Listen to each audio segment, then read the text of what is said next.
দিনটা ছিল 23শে জানুয়ারি, সরস্বতী পুজো, তার সঙ্গে 23শে জানুয়ারি নেতাজি সুভাষচন্দ্রের জন্মদিন।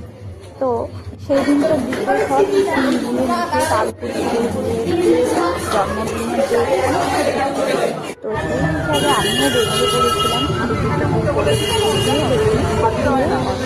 এত লাইন, আর সবাই কি সুন্দর শাড়ি টাড়ি পরে বেরিয়েছে।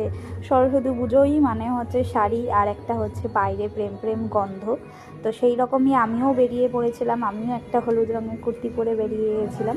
তো কাজের ফাঁকে একটু ভিডিও করে নিয়েছি। আর সরস্বতী পুজোতে মানে বিয়ের আগে পর্যন্ত সবাই মিলে বন্ধুবান্ধব ঘুরতে বেরোতাম, আর বিয়ের পরে তো আর হয় না, হাজব্যান্ডের প্রত্যেকবারই ডিউটি থাকে, তো সেই জন্য বেরোনো হয় না। তো সেই দিনকে ছিল আমার দুপুরবেলা কাজ। এটা সেই সমস্ত স্কুলের ক্লাস নিয়ে ভিত্তি করে আমরা আজকে তাদের কাছে পুরস্কার তারা যেন তাদের কর্মকাণ্ডকে এগিয়ে নিয়ে যেতে পারেন, তাদের সমগ্র গতিকে তারা যেন বহমান করতে পারেন। ঠিক সেইভাবেই মূর্তিতে হচ্ছে মালা দিয়ে সেদিনকে ওখানে পালিত হয়েছে। তারপরে চলে গেছিলাম বিরাটিতে, সেখানেও কাজ ছিল। তো টাটা।